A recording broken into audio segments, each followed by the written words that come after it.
Hello everybody, and welcome to another wrap up.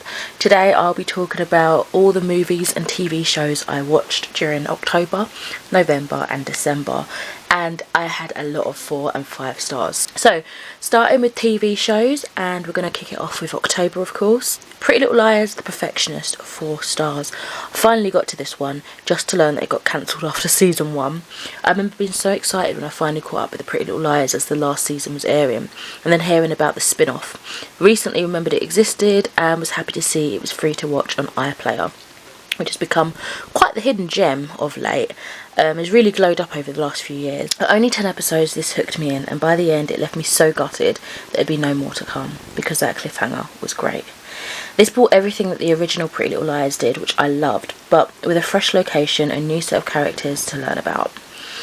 However, some of the plot dynamics felt very juvenile for the returning characters, who are now adults, but still pandering to all this blackmailing and the petty acts of the students. I guess you can take the girl out of Rosewood, but you can't take the Rosewood out of the girl. I love Sophia Carson, so I was super stoked to see that she had a big role to play in this one. She does Fashionistas so well and is an absolutely mesmerising actress. Some episodes definitely hit harder than others, but as the plot wiggled closer to the killer and the knots of all the threads slowly became untangled, I really felt the momentum pulling me to watch just another episode. Overall, this was a really fun spin-off. Next up, Siren Season 2. I gave a 4 out of 5 stars.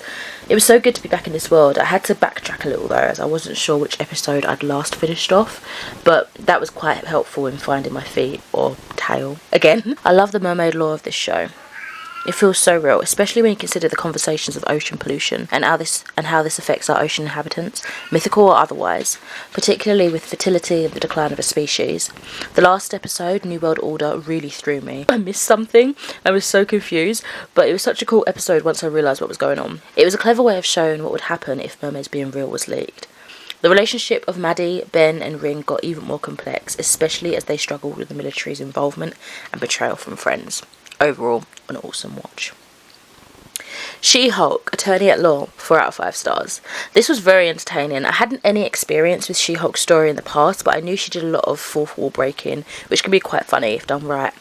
I loved how every episode had another character. I mean, it did feel like they needed to support Jen, but I also enjoyed seeing the majority of them, so that was fine by me, and I liked how she acknowledged that. On to November. I finally checked out the Sandman season 1 and I gave that a 5 out of 5 stars. The first episode was such a great slow burn that really set the tone for the rest of the series. I like that they did a coming up on snippet, because I do feel some would be deterred by the slow momentum of the storyline in episode 1. I will say I noticed quite a lot of differences in the plot development from the comic, but it kept the general layout. It made the story make more sense whilst keeping the creativity and uniqueness of the world. I was surprised to see so many familiar faces, and they integrated so well into the world. It didn't feel like they were starring, but just another awesome actor carrying out an amazing plot. I absolutely loved the diversity in this as well. 5 had so much cool symbolism. I loved that John stayed in his PJs throughout, to not only show his deteriorating state of mind and sense of wrong and right, but also as a mirror of all the chaos he was wrecking on dreams. Betty's zoom in on the white of her shoes, to my interpretation, was to signify how pure and innocent she was in the start versus how she was in the end. The good doctor reminded me of the other mother, which is, definitely understandable. Neil Gaiman, makes sense, his universes. I absolutely loved the final episode because A Dream of a Thousand Cats, it was definitely one of my favourite stories in this universe. The second to last episode definitely felt more like the finale of the main plot, and this was bonus content that I am glad they didn't leave out from the comics. Ms. Marvel, 4 stars. It took us ages to get back to this one, but it was a fantastic watch regardless. I loved the themes of the partition and growing up Muslim. I loved Kamala. She was such a great main character, and her sidekick friends were fantastic supports, with enough going on in their own lives to not feel so 2D and flat. I thoroughly enjoyed the magic exploration and this other realm that we got to see, and I'm looking forward to a season 2. Now into December.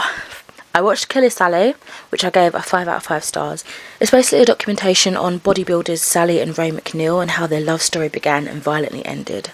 This was wonderfully documented, and the ending did feel quite uplifting. Oats Studios, 4 out of 5 stars.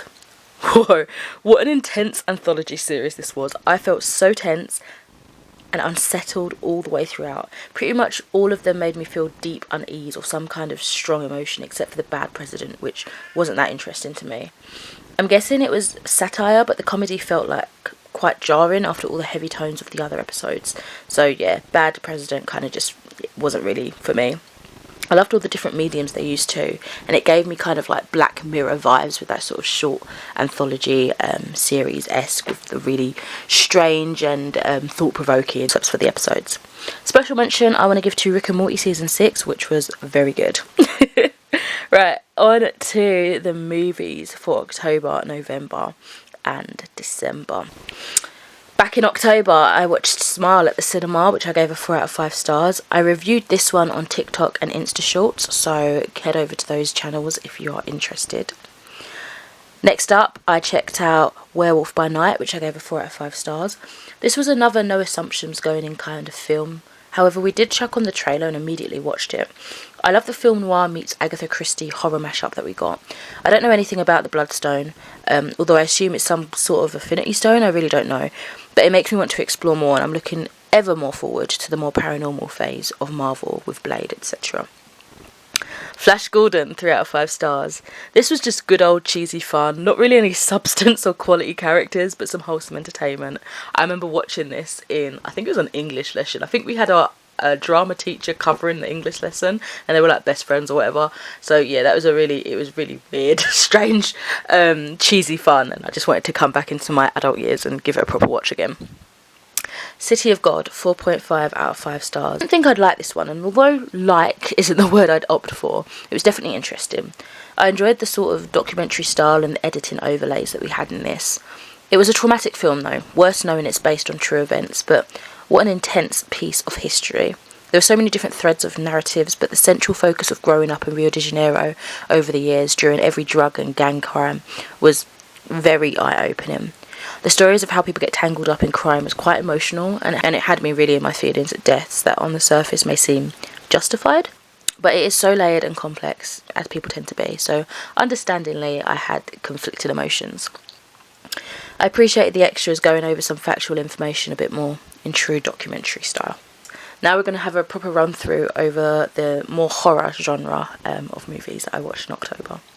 Halloween 4, The Return of Michael Myers. I gave this one a 4 out of 5 stars. This movie was so much fun, and just what I wanted after the confusion of Season of the Witch. We were back into the cringy slasher fun that is just so symbolic of its time. It was just what I was in the mood for. I was confused about when there was time for this kid to be born though. VHS, 4 out of 5 stars. This was a rewatch for me because I had the sequel in a Geekbox subscription years ago and still hadn't watched it. This was more unsettling and terrifying than I remember, but I always felt like the Siren character was my favourite, and it still was upon a rewatch. VHS 2, 4 out of 5 stars. I really enjoyed this one, but I didn't find the horror to be as scary as the first movie was for me. There was lots of undead themes, and it also felt like a shorter viewing, but it was another entertaining watch, and I'm glad I finally got around to watching this after receiving it in a subscription box, as I mentioned a few years ago. Well, quite a lot of years ago actually. I think it was like 2016. 222, Play at the Criterion Theatre. I gave this one a 5 out of 5 stars. Oh my god, this was phenomenal. No spoilers, but it was hilarious, scary, atmospheric, and emotional. Really enjoyed seeing that. What an experience.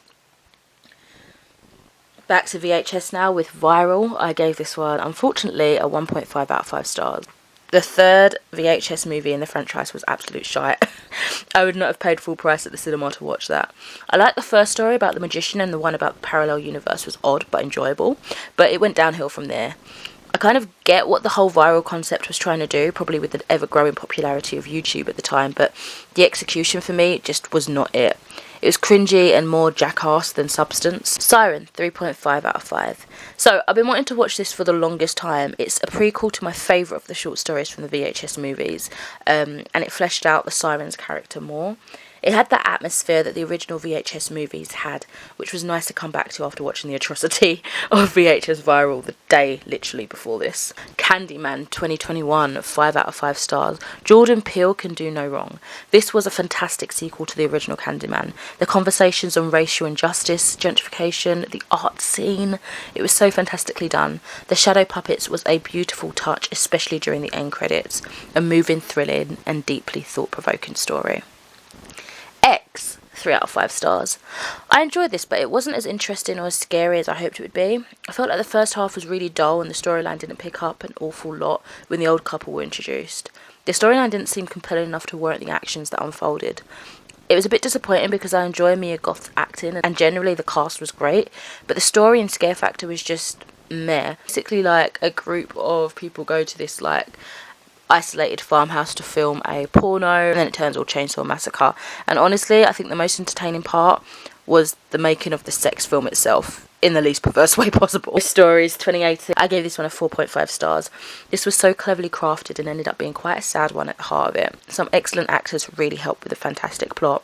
My other half kept going on and on about this one, so I thought it was the perfect time to check it out. And you know what? Yeah, his hype was justified. To November now, I only watched one thing, and this was quite heartbreaking. It's If Anything Happens, I Love You, which I gave a 5 stars. It's a 12-minute animated short about grieving parents in the aftermath of losing their child to a school shooting. My heart, this had me absolutely sobbing. This was so beautiful, and all the little details of remembering their daughter and coming together was so touching. It depicts such a horrible happening that constantly happens a lot in American schools. It's only 12 minutes long, so please give it a watch. It is very, very moving, and I feel like a lot of love and work went into this. Okay, on to December now. Guardians of the Galaxy Holiday Special. This one I gave a 3 stars. It was sweet, it was super cringe, but it had its take on the Christmas trope very well. Entergalactic, 5 out of 5 stars. What a beautiful showcase of black love in all its genuine glory. Kid Cudi's creation was so creative, from the art style chosen, kind of like Miles Morales, the story layout, such a simple storyline at the heart of it, his music that fits perfectly for each scene, and of course the amazing characters. I adored Jabari and Meadow. The whole movie just felt like art. This was another one that my other half kept raving about, and I was like, okay, yeah, let's watch it, and I loved it. Again, his hype was justified. I should probably start listening to him more when he recommends something. After that, we watched Troll, which I gave a 4 out of 5 stars. This was super entertaining and surprisingly emotional. I love things like this when the myths and the folk tales come to life. It reminds me of Troll Hunter, but more plotty, I would say. Alright, Pulp Fiction, 5 out of 5 stars. This was fantastic. I wasn't expecting to laugh hysterically at many moments. Maybe that's saying something about me. But it was brutal though, and trippy with how the scenes were edited, but I really enjoyed this view and I'd never seen it before. It kind of put me on a Quentin Tarantino kick, and I watched another movie which I'll talk about in a little bit.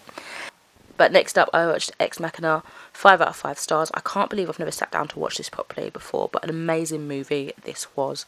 The conversations on artificial intelligence and consciousness was very thought-provoking and frightening, and Ava was a fascinating mind to learn about.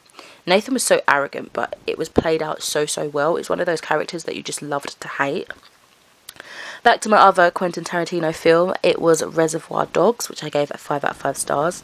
Another cult classic that I can appreciate, except for all the casual use of slurs, which just was unnecessary to me. But yeah, some of the scenes had me feeling absolutely nauseated, and my tummy was tense for the whole thing. I'm surprised I didn't get a 6-pack from it. A great movie, but one I probably won't be watching again anytime soon. And lastly, I checked out Glass Onion, which I gave a 5 out of 5 stars. It was an exceptional foray back into the world of Knives Out. Stellar cast and fantastic mystery. It was amazing. So you guys are going to have to let me know if you've watched any of the TV shows or movies I've spoken about here today, what your thoughts were. If you have any recommendations, I'd love to know. But for now, I shall catch you in another video soon. Bye!